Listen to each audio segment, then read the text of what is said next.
Brian, thank you so much for joining me for a few minutes. Congratulations on Gunslingers. I love Westerns, and the pacing of it was so good for me. It felt very classic. Can you tell us a little bit about it? Um, yeah, you you want to know about the story of the film or like the pacing and stuff? Let's start with the story, and then we'll get a little bit more into depth with it. I mean the story's about Stephen Dorff's character who kills a Rockefeller. And then he has the largest reward in American history put on his head. And so he's been on the run for 4 years, being chased basically by his brother, who's one of the bounty hunters after him. And he hears about a town where gunslingers can go to die, so to say, and then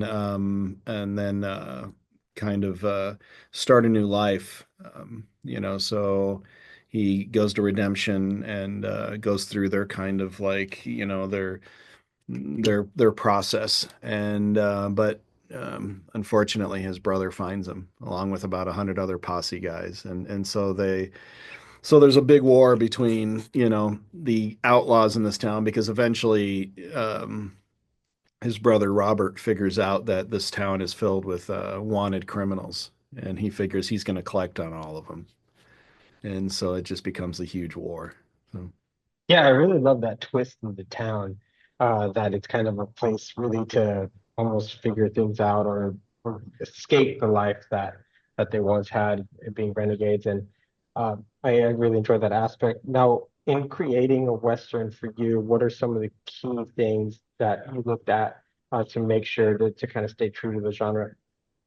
it's a very interesting genre, honestly, because and there's I think initially westerns were all about the sheriffs, the Wyatt Earps, they were the good guys, and then Eastwood came in and started making us cheer for the bad guys, but bad guys doing things that were redeemable, and I think Unforgiven's probably the best example of that kind of storytelling, and this subgenre within the Western, main genre. And so I really enjoy that storytelling, that type of storytelling of where it's bad guys, but now they've gone good, and but they're still a little bit bad. I think it's funny because Jeremy, who plays Robert, he would always tell me, he's like, "But Brian, I'm the good guy," and it's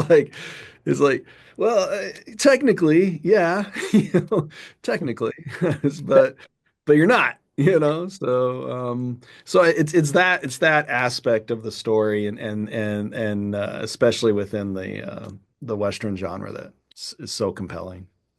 It's interesting because I think that's what kept me at really in attention because I'm realizing, okay, all these people have a criminal past, whether they are quote unquote reformed or not.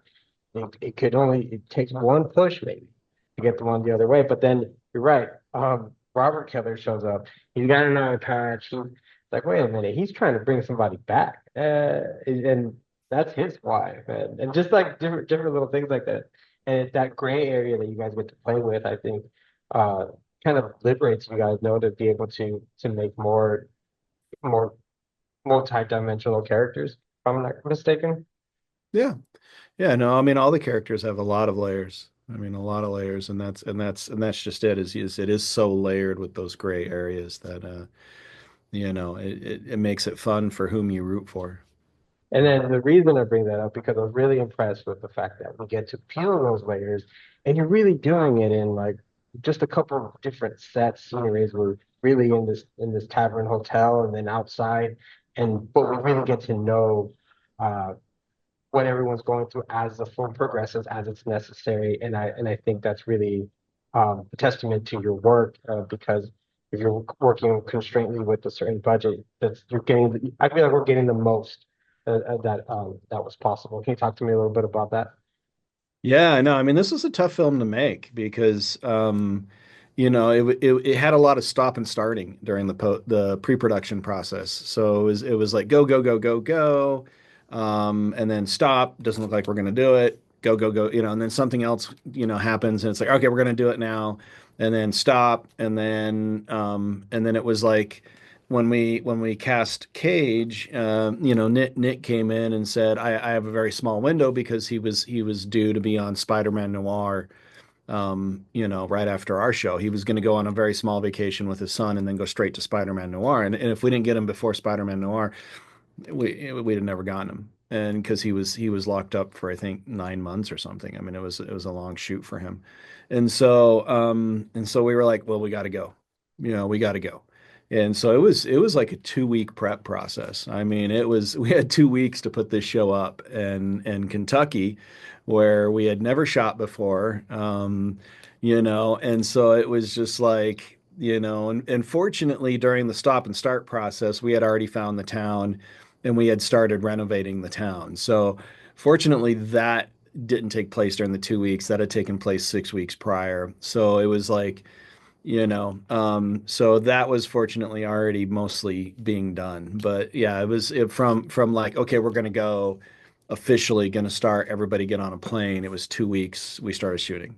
And it was brutal. I mean, it was brutal because, you just everything happens in the prep, and I would never want to do that again. I mean, it's like, and I think, it's very tough, to do that kind of thing. And, but sometimes you just got to roll with the punches. Yeah, and I think that's a testament to all filmmakers, but specifically a little bit more independent filmmakers who uh, have a lot less wiggle room to work with. Really quickly, you did bring up Nicolas Cage. When I was watching him in the film, he really doesn't go half on anything. It feels like he really commits to any role he's playing, and watching him here, it was a joy because it's like that is his character. Yeah. Yeah, and that's what's great about Nicholas. I mean, he's definitely, he's a professional, and he loves to create characters, and we really developed this character and we spent time on him, and it was a master class in how to develop characters, watching him work and working with him on it. And really enjoyed it. And you're right. I mean, it's, he does not, there's nothing short of 100% in anything he does. Yeah. One thing that really struck me was because some of your action sequences, the way that really those bullets exploded out of the guns, and then your sound design to have some of those have those ricocheting noises that are very, very classic to the genre. Um, what was it in developing the way that you wanted your guns, those sounds and the visuals to work? Yeah, I mean, I approached this film, because I had done Dead Man's Hand, which was a lot more stylized, Western. And I had a very close friend of mine who was always like, let's go make Westerns. He's a stunt coordinator. And he came to me after Dead Man's Hand, and he was like, Brian, he's like, I enjoyed the film, but that's not what us purists. He considered himself a kind of a purist Western, viewer. He's like, we don't want the supernatural, we don't want the stylized cool. He's like, watch classic Westerns and make something like that. And so, I didn't have to go watch him because I already had, but it was like, okay, I understand what he's saying. It's like there is, when you're dealing with the Western genre in particular, you're dealing with a crowd that is seeking out films that are like Unforgiven, that are like, The Quick and the Dead, and The Good, Bad, Ugly, and their action is filmed a very specific way, and those type of things. And so that was what we went into with this film, was let's pay homage to these classic, spaghetti westerns, these the Django films, and let's try to keep it a classic feeling. I mean, I'm all for Michael Bay zoom lenses and all that. That's fun, but that wasn't this film. That wasn't where we went on this film. We definitely went on this film where it was like, let's tell a classic, Western tale told classically with, the tools we had. But I mean, it was really cool. You had those really cool action sequences where it's like guy on the left, guy on the right, guy on the roof, guy through the window, and it was just yeah, and with the sound design and everything, it felt very very Western, and I really appreciated that because like kind of like you're saying a little bit, some people try to stylize it maybe a little too much, and it's like I really didn't need that. If you kind of stick to the foundation, the original, I think it works, and I think Gunslinger works well. I thought it was a solid film. Thank you. I really appreciate that. Thank you. Brian, I appreciate your time and your insight into the film. Thank you so much for spending a few minutes with me this afternoon. Yes, yeah, no problem. Anytime. Take care.